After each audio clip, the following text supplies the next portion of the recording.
제2차 세계대전을 배경으로 만든 1962년의 영화 The Longest Day라고 하는 그런 영화, 우리나라에서는 지상 최대의 작전이라고 이렇게 제목을 붙여서 많은 사람들이 이 영화를 보고, 전쟁 영화지만 많은 그런 감동을 받은 그런 영화가 있습니다. 당대 유명한 남자 배우, 헐리우드 배우가 총출동한 것 같아요. 그 중에 한 사람만 나와도 일반 영화의 이제 주연급인데, 하여튼 그 당시에 당대의 헐리우드 스타, 남자 스타들이 뭐 거의 총출동을 해서 그 1944년 6월 6일 새벽에 전격적으로 시행이 된 노르망디 상륙작전을 영화한 그런 영화입니다. 제작비도 어마어마하게 그렇게 들여서 만든 영화예요. 그 러닝타임 길이가 171분, 2시간 51분, 엄청나게 긴 영화죠. 그런데 영화 그 내용은 노르망디 상륙작전 하루에 있었던 그 전투만을 거기에 담았어요.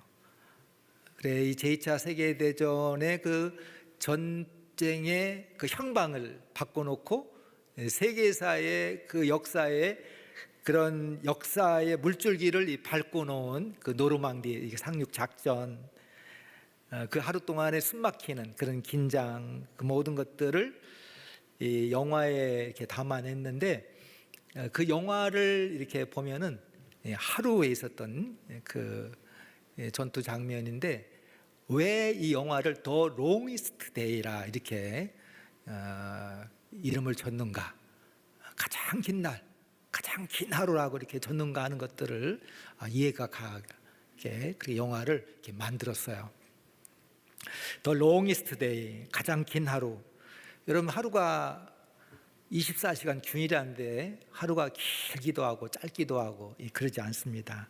하루는 24시간은 딱 정해져 있어서 균일한 시간인데, 그 하루를 어떻게 이제 보내느냐에 따라서 시간의 길이가 짧아지기도 하고 길어지는 거죠. 그냥 일상적으로 그냥 하루하루 별일 없이 막 지나면 하루가 그냥 금방 가요. 하루 해 떴다 그러면 하루 지고 그냥 일상적인 일들은 하루가 얼마나 빨리 가는지 몰라요. 하루만 빨리 가요? 1년도 빨리 가고 10년도 빨리 가고. 저는 지금도 2021년을 자꾸 2011년이라고 자꾸 적어. 10년이 그냥 온데간데 없는 거야. 근데 그 하루를, 여러분도 그럴 것 같아요. 여러분 인생 가운데 어떤 날, 내 인생에 아주 긴 날이 있었을 거예요. 뭔가 긴장되고 큰일이 있었고 막 그런 날은 그 하루가 그냥 내 인생의 가장 긴 날, The longest day. 오늘 말씀의 제목을 제가 가장 긴 하루 이렇게 정한 이유가 있어요. 예수님께서 사람들에게 이제 잡혀 신문을 받고 재판을 받으시고 십자가에 돌아가시고 무덤에 장사되는 이 그 전체 과정이 오늘 성경에 보면 단 하루 동안에 있었어요. 여러분 한번 성경들 가지고 계시잖아요. 한번 펼쳐 보이시기 바랍니다.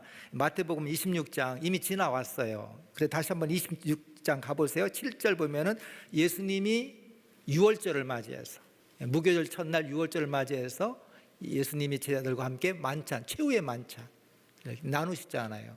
이게 목요일 저녁입니다. 이 자리에서 이 제자 가운데 한 사람이 나를 팔 거다 이런 말씀도 하시잖아요. 만찬 후에 36절 보면 예수님께서 제자들과 함께 어디로 가십니까? 겟세마네 동산에 가셔서 기도하셔요. 그 기도가 그냥 기도가 아니라 할 수만 있으면 이 잔이 내게서 지나가게 없소서. 그걸 3번, 이 땀방울이 핏방울 떨어지듯이 간절한 길 3번, 그러나 나의 뜻대로 마시고 아버지 뜻대로 되기를 원하나이시다. 그게 바로 식사 후에 겟세마네 동산에서 예수님이 기도하시는 거죠. 47절 보면 예수님이 겟세마네 동산에 기도하고 계실 때 가룟 유다 그리고 대제사장과 장로들이 보낸 사람들이 예수 잡으러 와요. 그곳에서 예수님이 잡히시잖아요. 칼과 몽치를 가지고. 제가 지난주에 이 본문 가지고 말씀 전했습니다. 근데 방금 전에 예수님이 만찬자리에서 하신 말씀이 뭐냐면은 너희들이 나를 버리고 다 도망갈 것이다. 근데 오늘 그 47절 이하에 보면은 이 제자들이 예수님 버리고 다 도망갔다. 그렇게 성경에 이렇게 되어 있습니다. 그래 57절 보면은 예수님은 곧바로 잡혀서 공회로 끌려가서 거기서 이제 신문을 받는 거죠. 그래 이제 27장 넘어가면 1절 보면 대제사장들과 장로들은 밤새워 예수님을 신문해요. 뭐 내일로 미루지 않습니다. 밤을 새워서 철학 조사를 하는 거예요. 그 이후에 예수님을 이제 죽이기로 죽을 죄에 해당이 된다, 사형에 해당이 된다 이렇게 결론을 맺고 새벽에 빌라도 총독에게 넘기죠. 인수인계를 시킵니다. 그 와중에 가룟 유다가 목매어 자살하죠. 그 27장 11절 보면은 이 빌라도 총독 앞에서 예수님이 이제 공식 재판, 빌라도가 이제 로마의 총독이기 때문에 그 앞에서 공식 재판을 받고 빌라도 총독에게 예수님이 사형 선고를 받죠. 그때 군병들이 이제 막 채찍질을 하더라는 거죠. 그러면서 이 십자가에 매달 그 기둥을 메고 골고다 언덕을 이렇게 올라가셔요.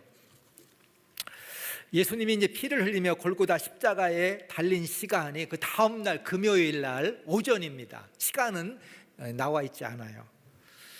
그리고 예수님이 운명한 시간은 45절 보면은 오후 3시 9시다. 그런데 우리 시간으로 하려면 무조건 6시간을 빼면 됩니다. 9시는 오후 3시를 말. 오후 3시에 예수님이 금요일 오후 3시에 운명하셨어요. 그러니까 우리가 금요일 날 성금요일이라고 하고 금요일 날 금식들을 많이 합니다. 저희들 내년에는 우리가 금요일 날 한 끼씩 금식하면서 금식하는 그런 시간을 가졌으면 좋겠어요. 이 코로나 때문에 코로나를 이렇게 겪어보니까 함께 모여 예배하는 예배의 소중함 못지않게 개인의 신앙생활, 개인의 영성생활, 말씀 읽고 혼자 기도하고 금식하고 하는 것이 너무너무 중요해요. 제가 코로나 시작하면서 그런 말씀 드렸잖아요. 개인의 신앙의 훈련과 영성, 그래서 내년에 우리가 말씀도 읽고 하려고 하는 다 그런 이유예요. 오후 3시에 예수님이 운명하셨어요. 우리 고난주간 오후 3시에는 그 시간에 성전에 모여서 기도하고 전통적으로 지금은 하지 않지만 오후 3시에 예수님이 돌아가신 후에는 십자가에 그대로 달려 있었어요. 57절 보니까 날이 저물었을 때 그렇게 되어 있죠. 날이 저물었다. 해가 졌다는 거예요. 예수님의 제자 가운데 부자였던 아리마대 요셉이 빌라도에게 가죠. 이 아리마대 요셉이 산헤드린 공의 그 회원이었고 부자여서 아마 유력자였던 것 같아요. 그러니까 빌라도에게 가가지고 예수님의 시체를 달라 이렇게 요청하니까 빌라도가 예수님의 시체를 이 아리마대 요셉에게 주죠. 그때 이 아리마대 요셉이 예수님의 시신을 가지고 자신의 무덤에 아마 가족 묘든지 아니면 자신이 장차 들어갈 그 묘든지 아리마대 요셉의 그 묘에 안장이 됩니다. 그것이 오늘 우리가 같이 읽은 말씀에 예수님이 안장돼 해가 졌다. 이게 이제 금요일 날 저녁이란 뜻입니다. 이 모든 일들이 하루 동안에 아주 일사천리로 그냥 이 모든 많은 일, 이 중요한 일, 이 모든 사건이 그냥 일사천리 밤새워 가지고 하루 동안에 다 있었어요.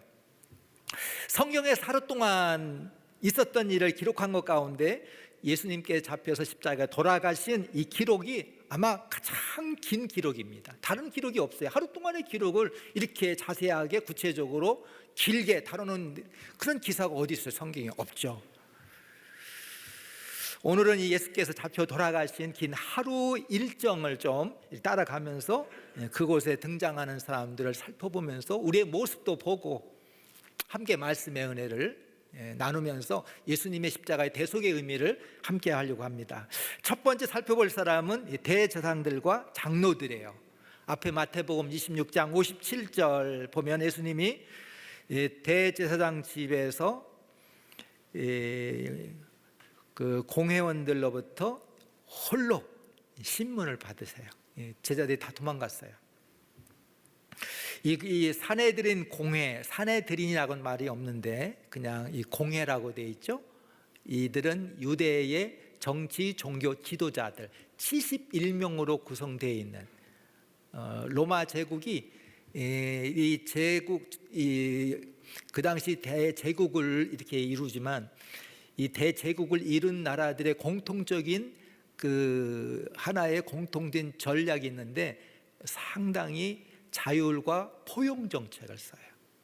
각 나라마다 자율적으로 포용하면서 그들의 어떤 종교나 이런 것들을 인정하고 또 그들의 지도자들도 이렇게 인정해 주는, 되게 대제국을 이룬 나라들이 그런 정책을 쓰는데 로마도 마찬가지.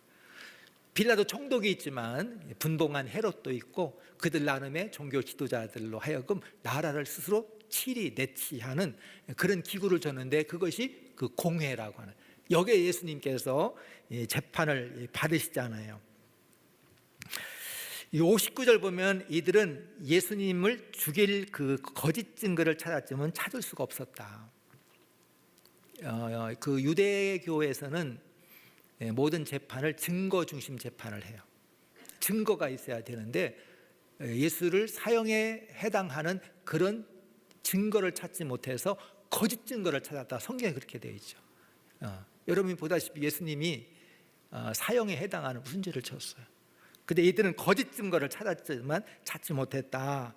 이 신문을 주도한 대제사장 이름이 가야바입니다. 두 가지를 신문하는데, 하나는 성전을 허물고 사흘 동안에 지을 수 있다고 한 적이 있는지 물어보죠. 예수님이 침묵하십니다. 그 의미를 설명하기에는 너무 복잡해요. 지금 대제사장이 그거 몰라서 물어보는 거 아닙니다. 그리고 예수님이 침묵하는 거예요. 그 가부의 얘기도 하지 아니하고 그거에 설명도 하죠. 침묵. 내가 정말 사흘 동안에 성전을 허물고 사흘 동안에 성전을 짓겠다 그런 얘기를 했냐. 침묵하셔요. 두 번째 질문하는데 내가 하나님의 아들 그리스도냐 이렇게 물어보죠. 이거에 대해서는 대답하시는데 뭐라고 하냐면은 내가 말하였느니라. 내가 하나님의 아들 메시아 그리스도냐 그러니까 지금 내가 말했다. 그러면서 뭐라고 말씀하십니까? 장차 인자가 권능의 우편에 앉아 있는 것과 구름 타고 올 것이다. 이 얘기를 들은 대제사장이 자신의 옷을 막 찢으며 이 신성모독죄를 지었다. 다른 기타 이하 등등 그런 죄를 증거를 찾을 필요가 있느냐 이렇게 물어보니까 그 공회 의원들이 한결같이 기다렸던 듯이 사형에 해당된다. 신성모독죄다. 그때 예수님의 얼굴에 침을 뱉고 주먹으로 치고 손바닥으로 때렸다. 여러분 잘 보시 바랍니다. 이들은 하나님의 아들 예수 그리스도가 하나님의 아들이라고 했다고 사형죄를 언도하고 때리고 침뱉고 욕하고, 아이러니란 말이죠. 여러분 영적인 눈이 멀고 한 치 앞도 내다보지 못하는 인간들에게 회개하고 하나님의 나라, 하나님의 통치를 받으라. 회개하고 하나님 앞에 나와 하나님의 나라 백성으로 하나님의 다스림과 통치를 받으라. 회개하라. 이 예수님의 말씀을 거부하고 손바닥보다도 작은 그 권력을 가지고 자신을 거슬리고 자신의 권위에 도전하는 그 예수님이라 생각해서 막 십자가에 사형을 시켜버리려고 하는 거예요. 예수님이 다 하시잖아요. 그러니까 예수님이 신문 중에 침묵, 간결한 대답, 침뱉고 욕하고 두드리고 패도 전혀 저항하지 않아요. 그 모든 것들을 받아내시는 예수님을 볼 수가 있습니다. 이 두 번째 살펴볼 사람은 예수님의 제자 베드로와 유다입니다. 가룟 유다. 69절 이하에 보면 베드로가 예수님이 가야바의 집에서 신문 받는 동안에 바깥들에 있었어요. 이 베드로가 예수님이 신문 받을 때 제사장 집에 밖에 있는데 어떤 여종이 와가지고 내가 예수님과 함께, 저자와 함께 있었던 걸 내가 봤다. 3번을 물어보죠. 3번. 예수와 한패, 예수와 함께, 예수의 도당, 예수의 한패다. 그러니까 이 베드로가 뭐라고 하냐면은 예수님을 막 저주하는 거예요. 저주하면서 맹세코 나는 예수를 모른다. 저 사람 모른다. 이게 부인하죠. 베드로는 다 굴기 전에 내가 나를 3번 부인할 것이라고 하는 예수님의 그 말씀이 생각나서 나가 심히 울며 통곡했다. 성경은 그렇게 기록하는 거 있어요. 여기서 봐야 될 또 다른 제자가 하나가 있는데 가룟 유다입니다. 여기 27장 시작하면서 이 새벽에 대제사장들과 이 장로들이 예수님을 죽이려고 의논하고 결박해서 로마 총독 빌라도에게 인수인계했다는 얘기를 듣고 유다는 스스로 뉘우쳐 돈을 돌려주고 목매어 자살을 합니다. 베드로는 회개하고 가룟 유다는 후회를 했어요. 회개와 후회는 비슷해 보이지만 좀 다르고 결과는 정반대였습니다. 그날 밤에 대제사장들과 장로들은 자신들의 한 행위에 전혀 후회를 하거나 회개를 하거나 그러지 않았습니다. 죄가 없으신 예수님을 지키면서도 자신들은 정의를 행했다, 바른 일을 행했다. 이게 이제 대제사장들과 이 장로들이었어요. 근데 유다는 그 순간에 스스로 후회합니다. 받은 돈을 돌려주려고 하지만 받지 않자 이 성전에다가 그 은전을 던져놓고 가서 스스로 목매 자살했다. 유다는 후회한 거예요.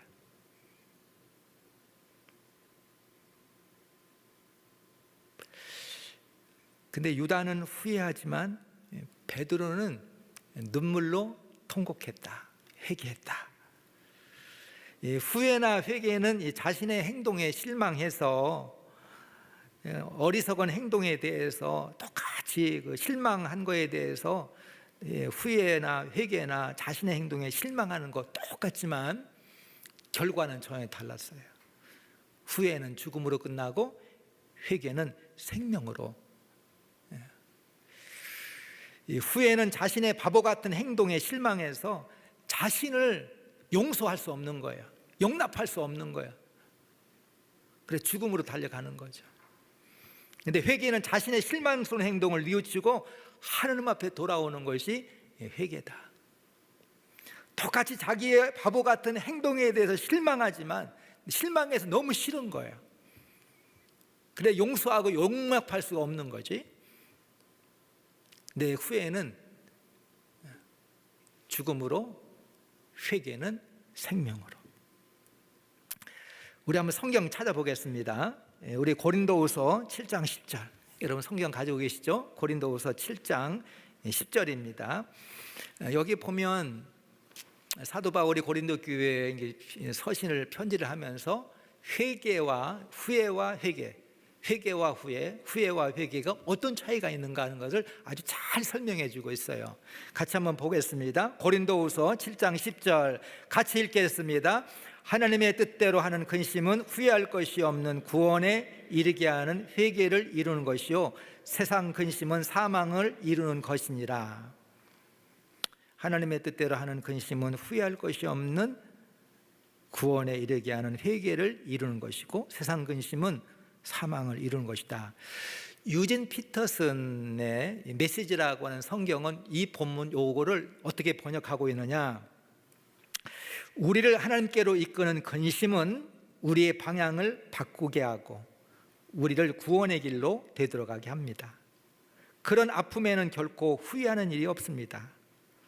그러나 근심으로 인해 하나님으로부터 멀어지는 사람은 후회만 하다가 결국 죽음에 이르게 됩니다. 후회를 모르는 인생도 많아요. 근데 후회로 끝나는 인생도 돼서는 안 됩니다. 후회를 넘어 회개하고 하나님 앞에 온전히 돌아올 때 거기에 생명의 역사, 구원의 역사, 다시 회복의 역사가 있어요. 세 번째 살펴볼 사람은 이 빌라도 로마 총독입니다. 27장 11절 빌라도와 예수님을 신문하는데, 이 빌라도는 예수님이 다른 죄수하고 다른 점을 얘기합니다.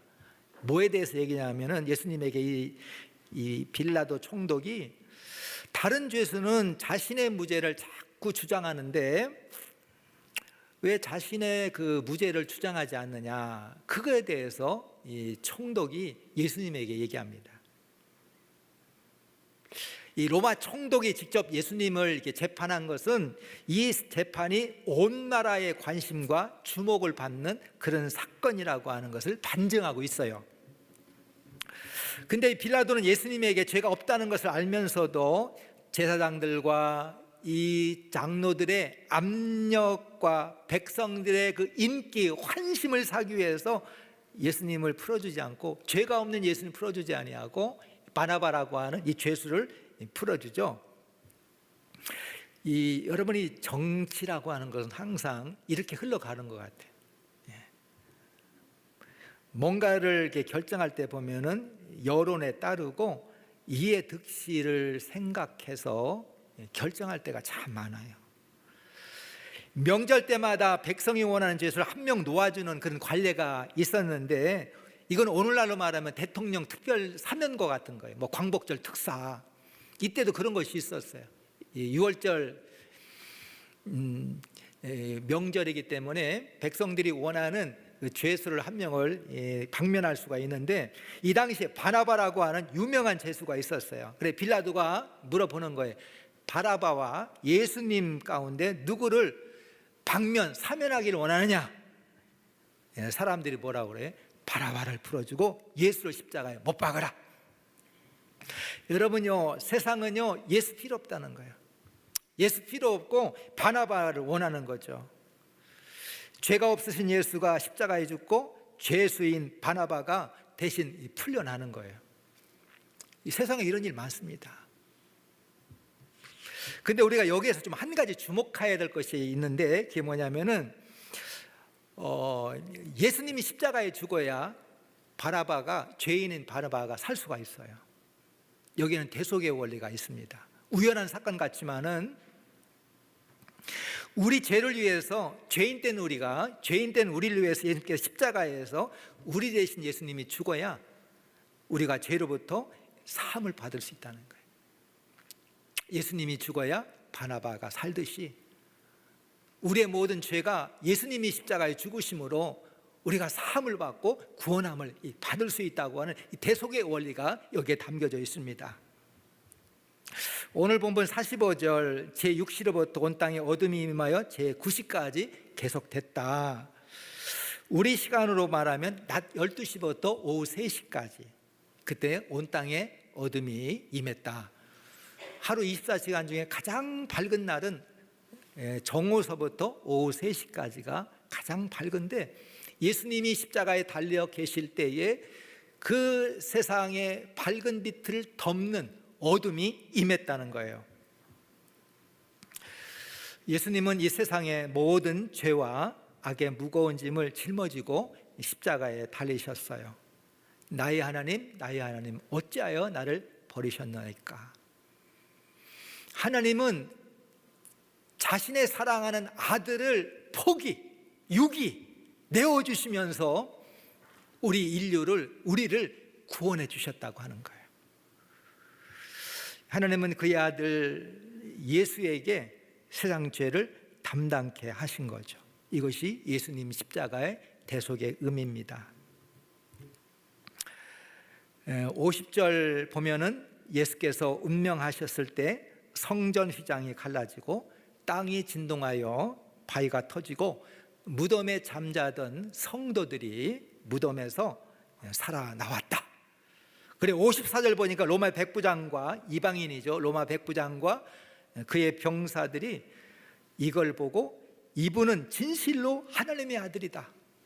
그 예수 그리스도를 보고 이분이 친종으로 하나님의 아들이심을 고백하는 거죠. 여러분, 우리의 구원과 소망은 오직 예수님에게 있는 거예요. 누구도 우리의 구원의 소망, 어떤 로마 황제나 총독이나, 요즘에 선거철이잖아요. 무슨 그렇게 기대와 소망을 가지고 그렇게 여러분 이렇게 그러는지 모르겠어요.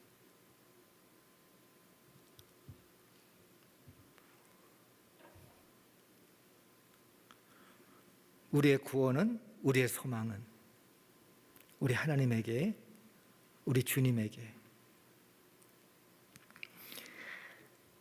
십자가 복음을 통해서만이 죽음과 죄에서 벗어날 수 있습니다. 십자가의 도가 멸망하는 자에게는 미련한 것이요 구원을 얻는 우리에게는 하나님의 능력이라.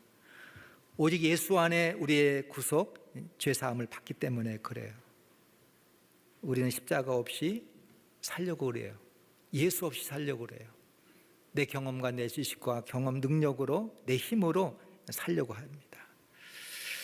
오늘 교회는 다니지만 예수 없이, 예수 믿지 않고 예수 따르지 않고 명목상 이름뿐인 신앙, 습관적인 신앙, 직분 뒤에 숨어버리는 그런 신앙, 예수 없는 신앙, 십자가 없는 신앙의 길을 우리가 걷고 있어요. 산성도 여러분, 오직 십자가 예수님이 우리의 구원이시고 소망이시고 영원히 목마르지 않는 생수이십니다. 하나님은 그 보혈로 우리를 씻어주시고 하나님의 자녀로 우리를 용납해 주신 거예요. 하나님은 이 십자가를 통해서 한없는 은혜와 자비를 우리에게 베풀어 주십니다. 아무 공로 자격 없지만 예수 그리스도를 믿을 때 하나님이 한없는 은혜를 우리에게 베풀어 주시잖아요. 십자가로 내가 죽어야 내 속에 주님이 오시고 주님이 다스리시고 그 주님의 그 성품, 십자가의 그 성품을 우리에게 허락하여 주십니다. 오직 십자가의 주님을 바라보고 십자가의 주님을 믿고 십자가의 주님을 따라 생명의 길로, 제자의 길로 나가는 우리 모두가 될 수 있기를 축원합니다.